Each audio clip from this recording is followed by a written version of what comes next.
এটা কি কবিতাও না, গণনাও না, তাহলে এটা কি?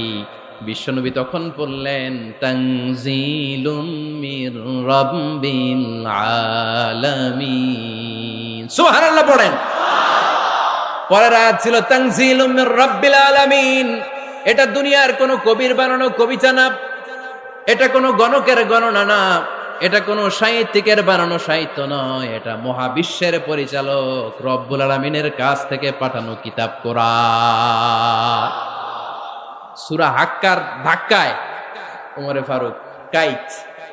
প্রথমে ধাক্কাটা লাগলো যে দোয়া, বিষ্ণুনবী তাহাজ্জুদে কেঁদে দোয়া করলেন, আল্লাহ হয় আবু জাহেল রে দিবা নাইলে ওমর রে দিবা। ওই দোয়া ওমরে ফারুকের হৃদয়ে ছোঁয়া লেগেছে। এরপরে হাক্কা, সূরাতুল হাক্কা দিয়ে দিলে এক ধাক্কা। এই ধাক্কা খেয়ে উথাল পাথাল হৃদয়ের মধ্যে, হায় রে এ কি বাণী, এ কেমন কথা, কে মুহাম্মদ? তারপরও শয়তানের ওয়াসওয়াসা আছে না নাই? আল্লাহ বলে, যতই ওয়াসওয়াসা ওমরকে দেয়া হোক, আমি ওমরে ফারুককে এই মুসলিম উম্মাতের সেনাপতি বানিয়ে ছাড়বো, আমি সেনাপতি বানাবো। এবার 3 নাম্বার ডোজ। ডাক্তারের কাছে গেলে প্রথমে দেখবেন সিম্পল ডোজ দেয়, নরমাল ওষুধ, এটাতে কাজ না হলে ডোজ বাড়ায়, একেবারে কাজ না হলে অ্যান্টিবায়োটিক মারে, আছে না নাই? আল্লাহ প্রথমে দোয়ার ছোঁয়া লাগালেন, তারপর সূরা হাক্কা দিয়ে ধাক্কা মারলেন, এরপরে রব্বুল আলামিন বলেন, এবার 3 নাম্বার ডোজ সূরা তহা দিয়ে আমি তোমার হৃদয়টারে উজালা বানায় দেব রে ওমর। শয়তান ওদিক দিয়ে ওয়াসওয়াসা, খেলা 2 দিক থেকে চলতেছে। আল্লাহ তাআলা হেদায়েতের রাস্তায় টানছে, শয়তান জাহান্নামের দিকে টানছে।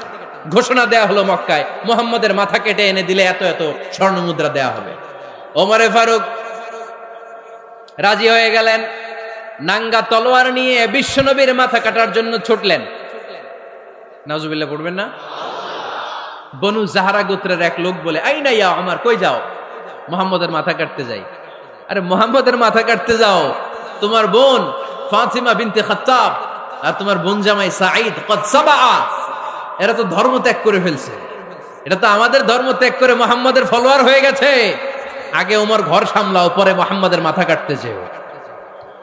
ওমরে ফারুক অবাক হয়ে গেলেন, তলোয়ার নিয়ে বিশ্বনবীর দিকে না যে নিজের বাড়ির দিকে চলে গেলেন। বিশ্বনবীর আপন বোন ফাতিমা বিনতে খাত্তাব, বোন জামাই সাঈদ আর খাব্বাব রাদিয়াল্লাহু তাআলা আনহু 3 জন মিলে সূরা তহা তেলাওয়াত করছিলেন। পড়েন সুবহানাল্লাহ। মক্কায় লুকিয়ে লুকিয়ে দাওয়াত হতো। খাব্বাব রাদিয়াল্লাহু তাআলা আনহু একটা চামড়ার ফলকের মধ্যে সূরা তহার কয়েকটা আয়াত এনে ওমরে ফারুকের বোন আর বোন জামাইকে শিক্ষা দিচ্ছে, ট্রেনিং দিচ্ছে। সুবহানাল্লাহ পড়েন।